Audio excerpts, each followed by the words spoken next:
Good evening, Facebook Live. Apostle Terrence Lyons of Ecclesia Ministries here in Murfreesboro, Tennessee. Coming to you tonight. Tonight's Bible study. Pray that everything has been going well for everyone. Let me get a couple of things adjusted here, and we'll be ready to rock and roll.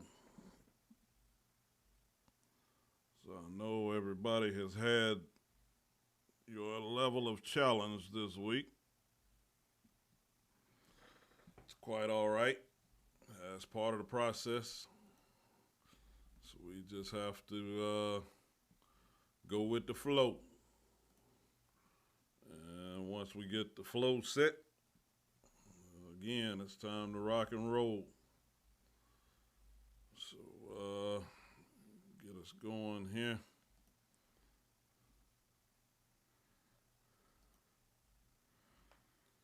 So back up and have y'all all in place. Good evening now, Brother Michael.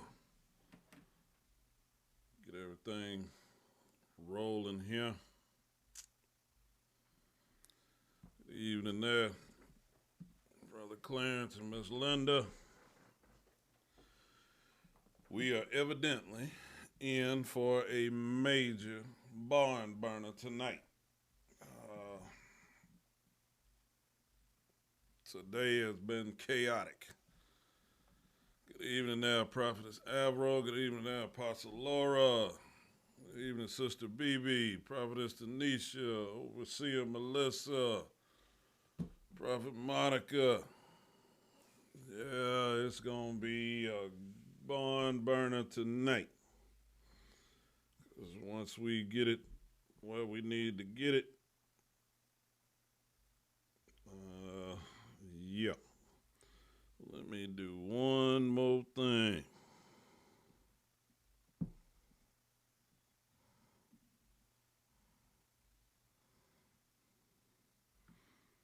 One more thing.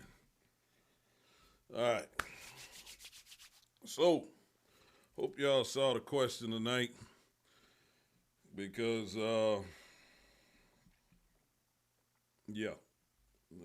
knowing how hectic my phone has been this week,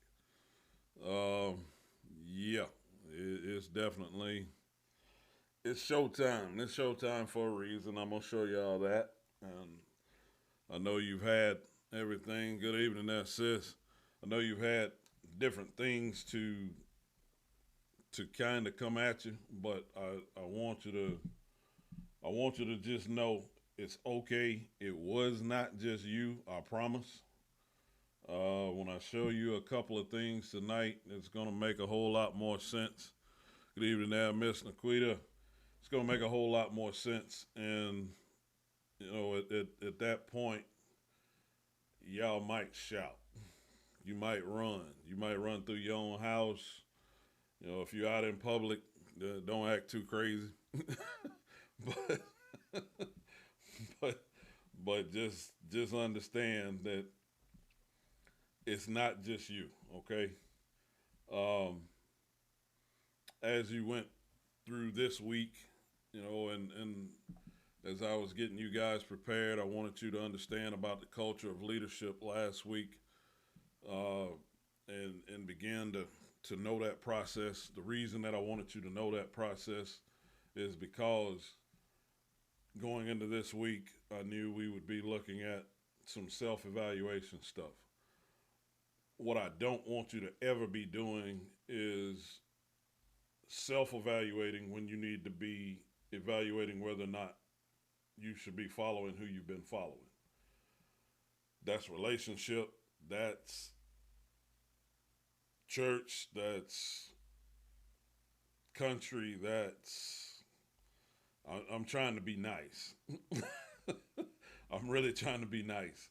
But I'm wanting you to understand that the worst place to be is for you to be questioning yourself when it's actually bad leadership that you've been following while you've been technically okay. I don't want anybody to ever be in that position. That's why my first judgment, my first look, my first check is to see what is the leadership doing, because to whom much is given, much is required. And since to whom much is given, much is required, then I always look at the leadership first. And then after I look at the leadership, then it start to look at the individuals, because it doesn't do you any good to fix the individuals and have bad leadership. That being said, our question tonight: who's feeding your self culture? And that's vital. Who's feeding your self culture? And I want to make sure also tonight, if y'all are hearing me good and clear, give me a thumbs up. I had made some adjustments. I'm trying to make sure everything is where it needs to be sound wise. Should have ran a test, but I did not have time. Phone has been off the charts today. Off the charts. Just yeah. Anyway, who's feeding your self culture? All right, good deal. We got thumbs up. Who's feeding your self culture? So I want to start out tonight, and I told y'all it's going to be a barn burner. I told y'all exactly that it's going to be a barn burner, and you already see. So I want to start out tonight in Psalm 27 and verse 10. Psalm 27 and verse 10 says this. Psalm 27 verse 10 says this. It says, when my father and my mother forsake me, then the Lord will take me up. All right. First thing I need for you to understand about who's feeding your self-culture is that self-confidence is first fed by someone else, okay? Self-confidence. I ain't talking about self-culture. You don't even know how to establish a culture yet until you get some confidence. So self-confidence is first fed by somebody else. It's usually somebody in your family, mother, father. If you didn't have the chance to grow up with your mother and your father, then it was an aunt, an uncle, a grandparent, whoever. You had you had something that was in place for someone else. Okay, Brother Clarence said volume's a little low for him. Let me make an adjustment here. Let's see if this... So what are we sounding like now? Are we a little better? We need some adjustment. What do we got going on, Mr. Clarence and Miss Linda? Are we sounding a little better? Do we have... Because I want to make sure we're clear, too, before I get going. So hopefully that sounds a little better. And I apologize about this. Okay. All right. I apologize about this. This is me. I ain't putting this on nobody else. This is on me. So we'll get going here. All right. So with that, what I want you to understand, again, self-confidence. Self-confidence is first fed by somebody else. Okay. Self-confidence is first fed by somebody else. So what I want you to get is this. Unfortunately, if you didn't get a lot of self-confidence built into you by your parents, and then it came from a sports coach, something that you to some sport that you played, a job that you had. The unfortunate thing is if that came from somewhere else, you then begin to trust more in that other place than you do the family that you grew up in. So some of you like your sports coach better than you liked your parents. I gotta be 1,000% for real tonight because we've got to get this about this self culture because I know y'all have already noticed that there's some things that are happening in the culture of society that's about to shake up some stuff in a not good way. Okay, we gonna be okay. I don't want you thinking anything about there being someone stronger or whatever. We gonna be fine. Okay, but I need for you to understand why your self culture is so important right now. The reason that I want you to get this is for this reason right here.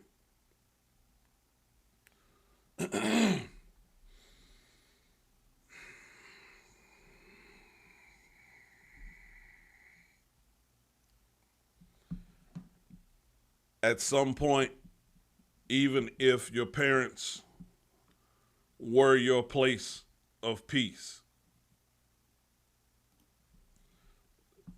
I want you to get this. Even if your parents were your place of peace, eventually they're going to not be your place of peace. I'm not speaking doom and gloom. I'm trying to help you to understand that mama and daddy ain't gonna always be your cheerleaders in your corner.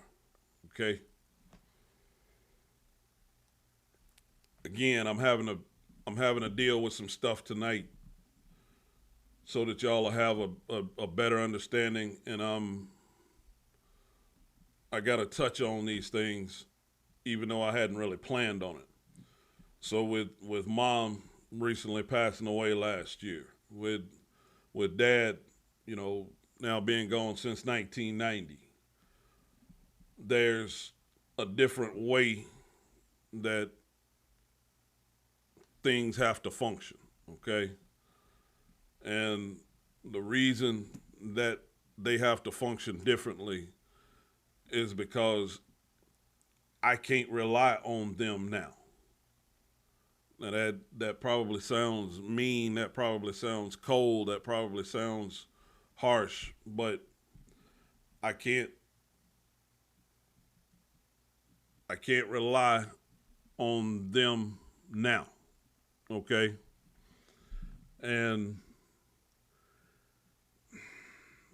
the reason that we've got to understand this is because your self culture is being fed by either your memory or your present moment or yourself.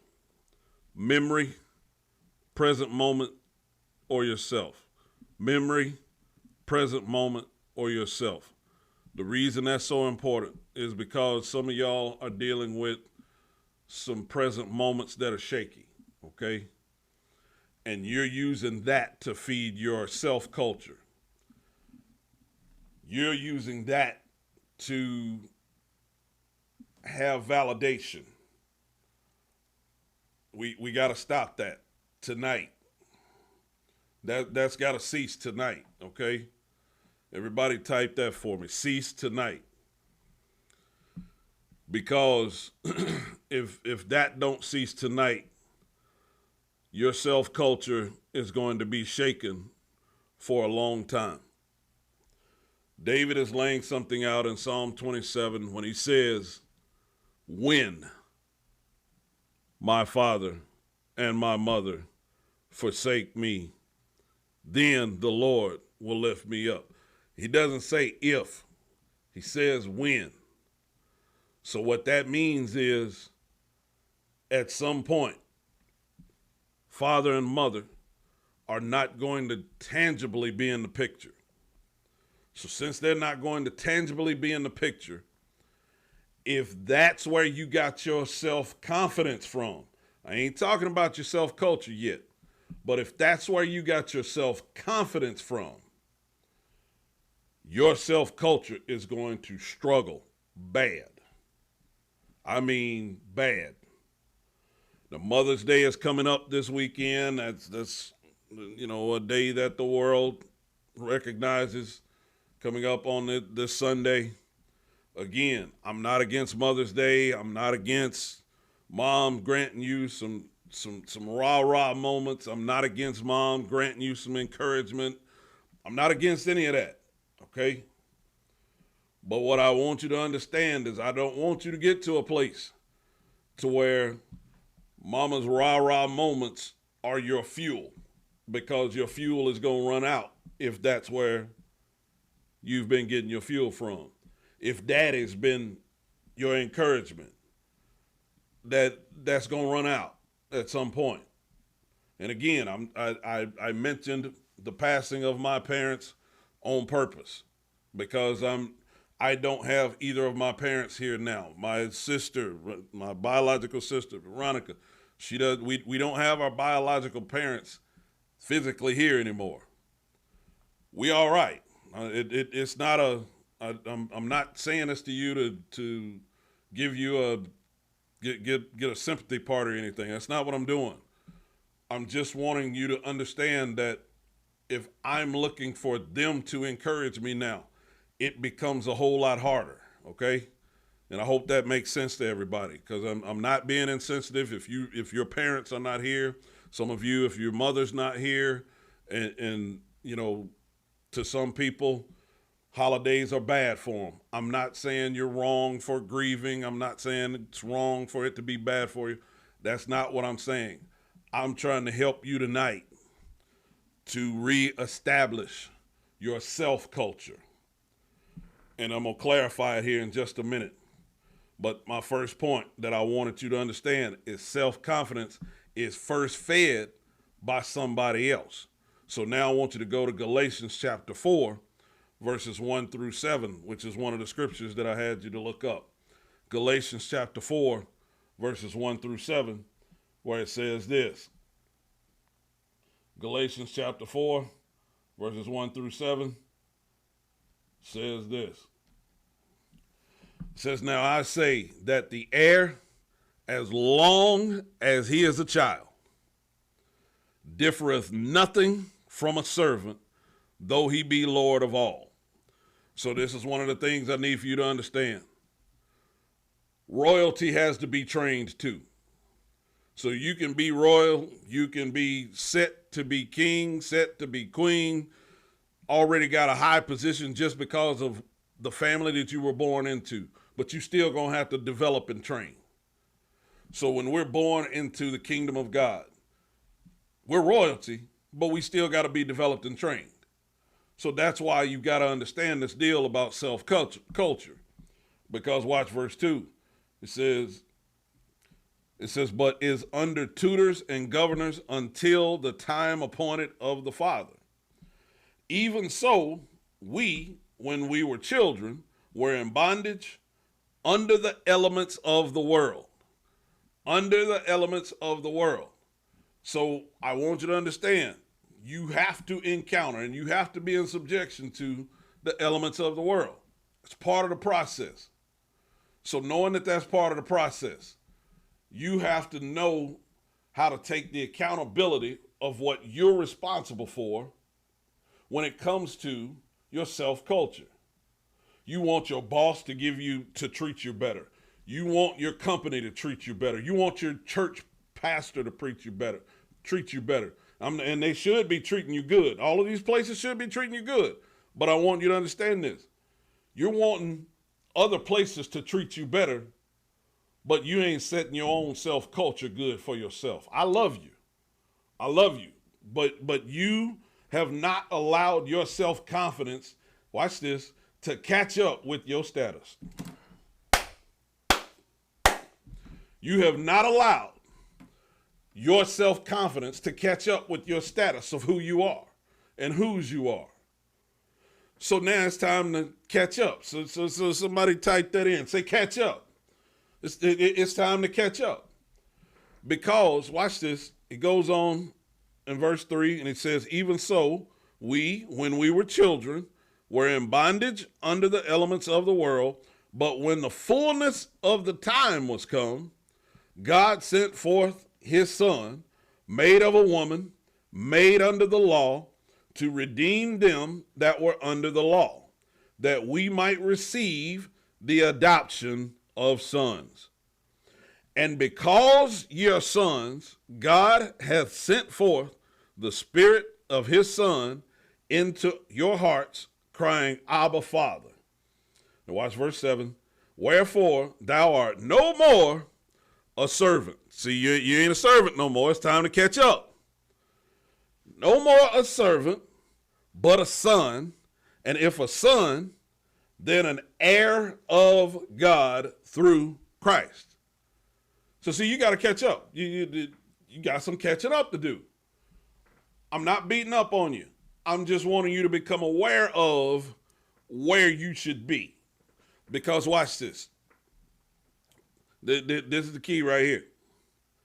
Self-confidence then establishes self-culture. See, y'all have, I love y'all. I love every one of you that's on here. I love every one of you that's going to look at this.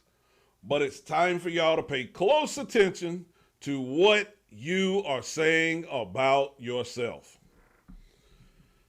Woo!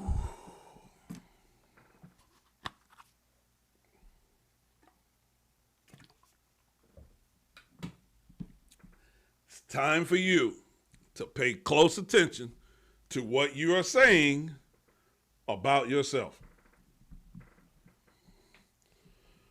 So watch this. I want you to go, since we're just in Psalms, I want you to go back to Psalm 27. In Psalm 27, verses 1 through 6, we looked at verse 10, where he says, when my father and my mother forsake me, then the Lord will take me up. So before he gets to that point, in Psalm 27, verses 1 through 6, it says this. It says, the Lord is my light and my salvation. Whom shall I fear? Whom shall I fear? Should I be afraid of them saying that the economy is being inflated? Should I be afraid of COVID? Should I be afraid of them changing laws? Should I be afraid of any of these things? If the Lord is your light and your salvation, the answer is no. Now, if he ain't that to you, because remember what we talked about Saturday, if he's not that personal to you, if he's not your shepherd, then okay, yeah, you got something to fear, because you are at the mercy of whatever the conditions are. You're at the mercy of whatever the moment is. I'm not subject to that. You're not subject to that. But if you don't embrace that and make that a part of your self-culture, then you are subjected to all of those things that I just named. But here's what I want you to get. Goes on, says this, the Lord is the strength of my life. Of whom shall I be afraid? Again, if that's personal to you, nobody. Under no circumstance. Hopefully now y'all have got a better understanding of why I'm not shaken by anything. I'm just not. I will not be shaken by anything coming from anywhere about anybody. This is what I want you to get. Because it goes on in verse 2. It says, when the wicked, even mine enemies and my foes, came upon me to eat up my flesh, they stumbled and fell. They stumbled and fell. They stumbled and fell. I want to make sure you understand what that says. They're formed, but they fail. They came after me, but they failed. They tried to stop me, but they failed. They tried to shake you, but they failed. This is what I need you to get. Watch verse 3. He says, though an host should encamp against me, my heart shall not fear. I had about 4 calls this week. People dealing with fear about certain things. Some of it was in their control, some of it was outside of their control. But the fear that they had in their head, it was monumental. And they didn't know how they was going to approach it. They didn't know what the outcome was going to be. They had no clue. Some of it was with family. Some of it was with business. Some of it was with church. Different people had different things that they were fearful of, okay? And I'm not knocking them. I want you to understand this. I had to help them reestablish their self-culture. That's what I knew was going on. Their self-culture was bad. Nothing had really happened. It was just the conditions didn't look like they were in their favor. I had to help them with their self-culture. Here's what I want you to see. Because down through, look at verse 4. It says, one thing have I desired. Well, let me go back to verse 3. It says, though an host should encamp against me, my heart shall not fear. Though war should rise against me, in this I be confident. That's why I told you self-confidence is first fed by somebody else. Self-confidence then establishes self-culture. The reason that I need you to see this is because look at what else he says. He says in verse 4, one thing have I desired of the Lord, that will I seek after, that I may dwell in the house of the Lord all the days of my life, to behold the beauty of the Lord and to inquire in his temple. For in the time of trouble he shall hide me in his pavilion. In the secret of his tabernacle shall he hide me. He shall set me upon a rock. And now shall mine head be lifted up above mine enemies round about me. Therefore will I offer in his tabernacle